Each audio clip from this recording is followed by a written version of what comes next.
Assalamu alaikum. Hope all of you are doing great. This is Mahmood Hayat.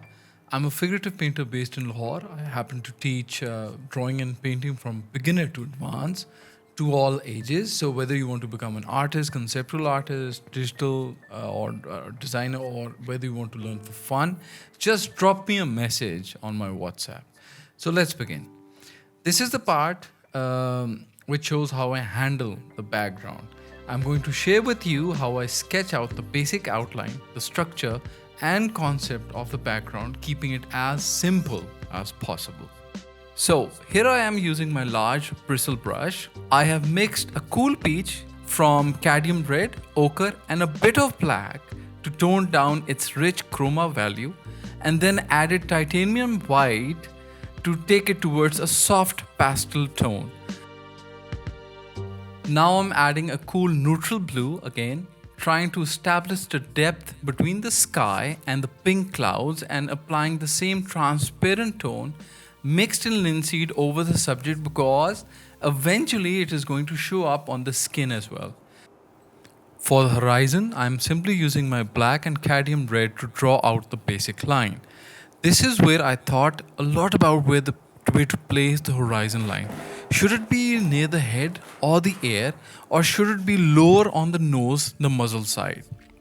So, after doing some homework, my best composition for the horizon line was near the muzzle area.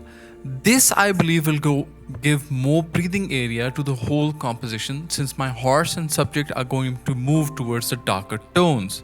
With my imagination and some study references, I discovered it is best to push the neutral cooler greens mixed with ochre, phthalo blue, cadmium red and white where the foliage is going further away from both the subjects, and as the foreground is coming nearer, I'm going to add more cadmium red and ochre to the mix, laying some ground toward richer chroma values, thus making sure the depth is established through tonal changes in color and the form at the same time.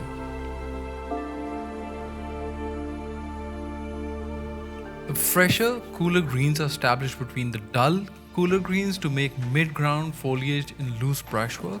So when you step back and observe, this technique clearly demonstrates the art of illusion, setting subjects apart from the background to make the viewer feel a grand, natural depth.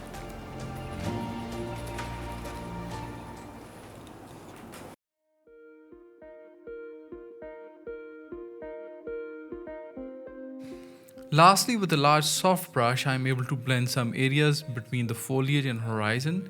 This way, elements that are far in the background will be more blurred than the brushwork in the forefront, which is coming towards me.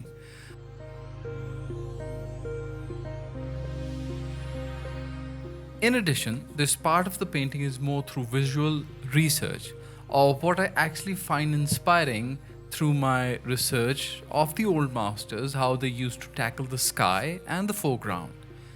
And simultaneously, you should browse through works of the old masters as much as possible to be able to come up with a solution how you can paint the background.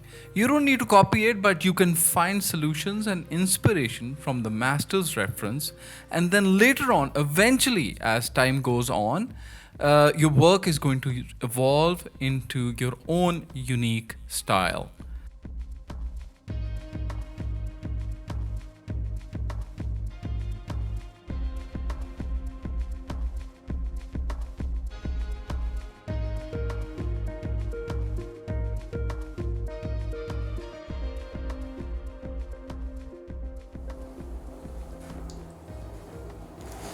The reason why I chose this cool peach is simply because my figure contains the same tonal spectrum, and the background tone or the color is going to reflect on the skin of the subject as well.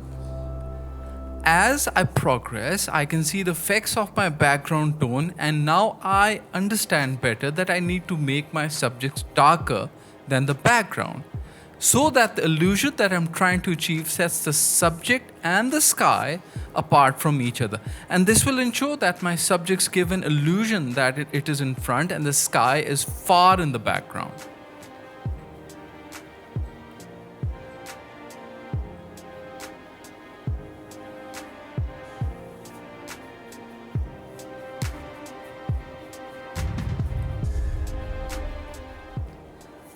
So this is it for now. Thank you for watching. My next segment would be on the underpainting of the horse and its anatomy.